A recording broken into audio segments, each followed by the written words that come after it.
Boa noite a todos. Renato Leão falando, canal Vasco 68. Não esqueça do meu patrocinador, Origem Eventos. Faz estantes, faz cenários, camarotes, inclusive na Bienal agora do livro, realizada no Rio Centro, foi o segundo stand mais bonito que foi considerado, foi realizado pela Origem Eventos. Vocês veem como é que são as coisas. Milhares de stands, o segundo mais bonito foi feito pela Origem Eventos. Gente, não esquece de curtir e de acionar o sininho de notificações, porque o YouTube, mais uma vez eu falo, eles não estão mais indicando as pessoas, não só o meu canal, como vários. Gente, o Vasco estreou contra o Serra Macaense no feminino, se eu não estiver enganado, ganhando de 4-0, as jogadoras tietaram muito a pretinha, né? E jogadora do Vasco, da seleção. E vale a pena aqui a gente dizer, porque você tem o direito de não gostar do futebol feminino, mas, pô, tem que respeitar, né? Isto é Vasco, vamos comentar. Falar em Vasco, hoje foi disputado o primeiro jogo da semifinal do torneio OPG, Otávio Pinto Guimarães. O Vasco empatou com o Fluminense 1-1. E agora o segundo jogo deve ser lá no Vale das Laranjeiras.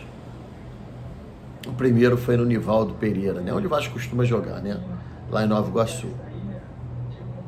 E os ingressos que foram destinados à torcida do Vasco, uma meia dúzia de 500, parece, que foi o que a polícia tinha liberado, que foi imediatamente, foram todos vendidos.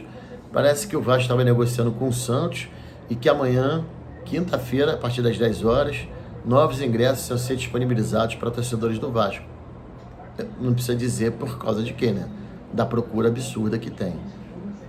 Eles estão aceitando a dor, estão com o rapaz de lá mesmo, auxiliar. Hoje o Vanderlei Luxemburgo foi demitido do Corinthians. Aí já levantaram a hipótese do Vanderlei Luxemburgo assumir o Santos, só que hoje já é quarta-feira. Bom, isso já é problema deles, não é problema nosso, né? E a notícia que eu guardei para o final, apesar de sempre dizer que aqui é um canal de Vasco, principalmente de futebol, é um assunto sobre a política do Vasco. Por quê? Vocês vão dizer, coisa chata. Mas é porque me fez despertar, porque hoje, oficialmente, o Pedrinho lançou a candidatura à presidência do Vasco. Ele se desligou há alguns dias das organizações Globo, né? Era o comentarista lá da TV, pelo Sport TV, e alguns jogos pela Globo também. E ele vai se candidatar, esteve em São Paulo acompanhado do Felipe e do Edmundo, com um rapaz chamado Rafael, sobrenome não lembro, eu sei que ele é um dos sócios da XP Investimentos, porque ele já estava tratando sobre a reforma de São Januário e ampliação.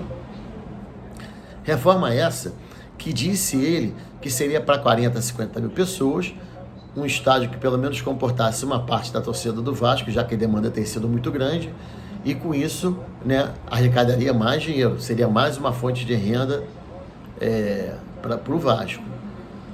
E uma coisa que sempre me preocupou, que ontem até falei num canal, no Gado da Colina, é que se eles reformassem o Vasco, não transformassem ela numa arena em que perdesse aquela essência do torcedor do Vasco, de estar sempre incentivando, e a arena ficasse aquelas arenas frias, iguais a muitos que nós vemos por aí.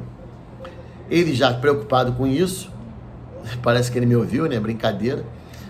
Ele disse que além dessa capacidade, ele vai manter a fachada que é tombada pelo patrimônio histórico, ele vai querer manter esse formato mesmo de caldeirão. E é um projeto que seria de 2 a 3 anos. Preocupado também onde é que o Vasco jogaria nesse tempo. Obviamente que ele teria que jogar no Rio de Janeiro, num lugar que fosse a nossa casa, Maracanã, né? Não vos parece? E que o Vasco não perdesse também a vantagem de ter o mando de campo durante esses anos em que São Januário fosse reformado e ampliado, com viagens muito longas, atrapalhando a preparação para os jogos. Bom, gente, era o que eu tinha para falar. Espero, sinceramente, porque o Pedrinho sempre se mostrou uma pessoa muito lúcida, estudada, procurou estudar para ser um comentarista. Acredito que ele tenha feito outros cursos também. Aí vão dizer, mas ele não tem experiência. Amigo, o que adianta você ter um monte de gente com experiência, incompetente ou com más intenções? Meu irmão, o Pedrinho é vascaíno. E me surpreendeu até que ele estava apoiado. Além do Felipe, nem tanto surpreendido com ele, não estava, mas pelo Edmundo, porque disseram que ia ser candidato a presidente. Então hoje, vocês veem aí uma meia dúzia de 50 candidatos a presidente do Vasco, né? Muitos. Agora o Pedrinho, o Júlio Brandt, o Levin Enciano, o Marcelo Borges, o Pedro Stosenberg e outros. Mas a minha esperança realmente é que venha o Pedrinho. Infelizmente eu não posso votar ainda, não sou sócio, falta-me o Faz-me Rir, por isso que eu preciso que vocês assistam o vídeo, que vocês se inscrevam, quem não é inscrito, e que vocês acionem o sininho de notificações. Eu não sou, mas eu acredito muito no Pedrinho, e a eleição é agora, né? E agora, amor? É agora, em novembro. Então, como a eleição se decide só no final, eu acho que a candidatura foi lançada dele no momento certo. Esperar para ver o que vai acontecer, mas o foco é a gente continuar com essa batida no Campeonato Brasileiro e que a gente possa continuar conquistando pontos e que nós nos livremos disso até as 3 rodadas antes do campeonato acabar. Uma boa noite, fiquem com Deus, que Jesus Cristo, Nossa Senhora, Espírito Santo de Deus e todos os santos e anjos abençoe a família de vocês e feliz dia de São Cosme e São Damião.